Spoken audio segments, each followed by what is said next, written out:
Gaëtan Powys est avec nous. Alors on va détailler cette stratégie. Est-ce que c'est la bonne solution, ne serait-ce qu'en attendant que les pilotes puissent prendre possession de leur appareil, de pouvoir les placer en sous-sol, dans des souterrains? Pourquoi pas d'ailleurs dans des mines? On se souvient qu'en Irak, Saddam Hussein avait tenté de protéger une partie de son aviation en les plaçant dans des mines. Il y en a d'ailleurs en Ukraine. Alors, normalement, de ce qui a été officiellement annoncé pour l'instant, c'est pas d'avion en Ukraine si on n'a pas les pilotes. Donc l'idée pour l'instant, c'est ça. Après, à voir, mais il serait étonnant de voir des F-16 arriver en Ukraine s'il n'y a pas de pilote. Sur la protection qui est offerte par des abris souterrains, oui, pourquoi pas, c'est une solution. Ça donne une certaine protection contre différentes attaques. Mais il faut rappeler qu'il existe des bombes anti-bunker qui sont capables justement de pénétrer le sol et puis d'exploser. Donc des bombes qui n'impactent pas une fois qu'elles touchent le sol. Mais avant même de partir dans de la technique sur ce type de bombe, il reste un problème avec ce type d'abri, c'est que vous pouvez frapper l'entrée. Il faut bien que le F-16 puisse sortir à l'air libre et donc c'est un peu le problème à cette solution. La réelle solution, s'il faut vraiment avoir une vraie solution pour protéger les F-16, c'est à chaque fois de les faire bouger, d'utiliser différentes pistes. Et même si on veut aller vraiment extrêmement loin dans ce type de solution, c'est de carrément utiliser les autoroutes et les routes nationales. Là, peut-être que Charline et les autres équipes de LCI sur place ont peut-être eu l'occasion d'apercevoir des avions qui volaient justement à partir de ces bases aériennes temporaires. Les Ukrainiens sont d'ailleurs très frileux à montrer des images parce qu'il y a eu quelques images à certains moments qui ont montré justement des avions de combat ukrainiens voler ou du moins atterrir et décoller depuis des routes ukrainiennes. Et là, en fait, l'idée, elle est très simple, c'est que vous restez 1 ou 2 journées, vous repartez un peu plus loin et vous repositionnez votre base aérienne à un autre endroit. Et c'est extrêmement compliqué à frapper puisque vous bougez constamment. Restez avec nous, Gaëtan Powys. Général Richoux, qu'est-ce qui est le mieux? C'est de les protéger sous terre ou c'est justement de les déplacer, comme le disait Gaëtan Powys, route, autoroute? Les deux solutions sont possibles. Pendant la guerre froide, on avait des aérodromes qui étaient militaires, hein, bien entendu. Et puis, la première chose que l'on faisait, mais on faisait ça même avec les blindés, on faisait ce qu'on appelait desserrer. Donc, dans les premières heures du conflit, dans les premières heures de la alerte, on quitte les bases, on quitte le régiment et on s'éparpille dans la nature. Donc ça, c'est une solution qui est possible. Alors, on sait, ça existe déjà, vous en parliez, Christophe. L'armée iranienne aussi a publié récemment, regardez ces images, c'est sa première base souterraine qui accueille des avions de chasse. On nous dit qu'elle est capable de résister à pas mal d'éventuels gros bombardements américains, de riposter à des frappes israéliennes. C'est ça la communication de l'armée iranienne. Gaëtan Powys, quand on est sous des montagnes comme ça, quelle est la difficulté logistique pour ces avions de sortir ? En fait, la base aérienne que vous montrez, c'est une base qui est vraiment, tout est prévu pour tout effectuer à l'intérieur. Quand vous devez entretenir votre appareil, tout est vraiment bien. Il y a des pièces qui sont avec des engins de levage pour pouvoir soulever l'appareil. Vraiment, c'est une base qui est spécifiquement conçue pour fonctionner sous la terre.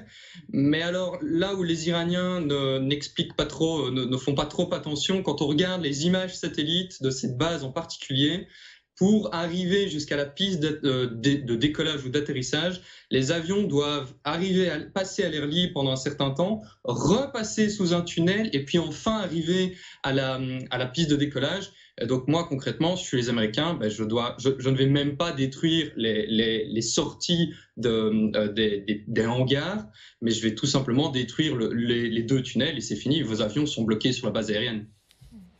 Alors, vous allez voir une carte, justement, parce qu'on était plutôt pris par ce qu'il disait, et quand on regarde bien, c'est quasi toute l'Ukraine, ouais. Et même très loin de la frontière avec la Russie. Gaëtan Powys, est-ce à dire que, en attendant les F-16 et les pilotes, les Russes continuent leur offensive sur tout ce qui vole pour avoir, on en parlera aussi avec vous, général, la maîtrise du ciel, ce qui est capital dans une guerre?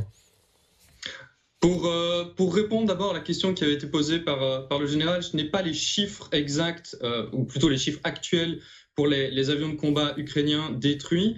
En revanche, lors des premiers mois de la guerre, la force aérienne ukrainienne a décidé vraiment de sortir pour faire face à la menace, et les Russes ne s'y attendaient pas, et donc il y a eu, je crois que pour les premiers mois on était à, c'était 18 MiG-29 par exemple abattus, mais résultat des choses, les appareils russes ne sont plus sortis au-dessus après la ligne de front. Ils restaient plutôt sur la ligne de front ou sur les zones contrôlées par les Russes. En ce qui concerne les aérodromes, les frappes sur les aérodromes, j'ai envie de dire enfin.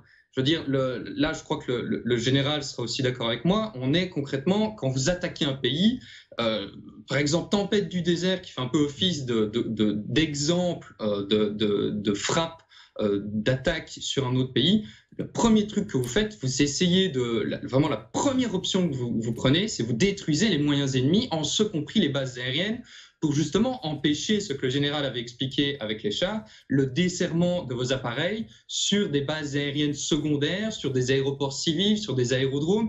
Vous essayez absolument de détruire ces aérodromes, et on a les images vraiment des frappes russes lors des premiers jours. On a littéralement les pistes qui sont intactes, avec à côté 1 ou 2 trous de missiles qui n'étaient pas assez précis. Et donc vraiment, là maintenant, les Russes se rendent compte qu'il serait peut-être temps de limiter les endroits où pourraient atterrir ou décoller les F-16 ukrainiens, les futurs F-16 ukrainiens.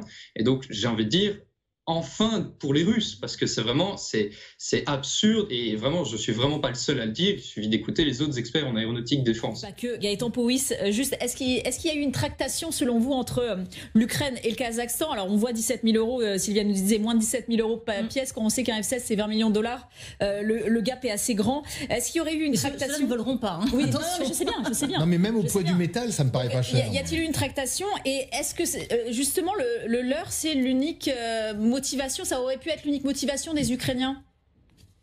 Mais alors oui, justement, c'est vraiment la grosse question qui se trame actuellement sur tout ce qui concerne l'aviation de combat en Ukraine. On est vraiment en train de chercher à confirmer ou non cette information, parce que c'est quand même... Alors, vous aviez cité 3 types d'appareils, donc il y avait 4 avions, 4 types de modèles qui auraient été mis en vente.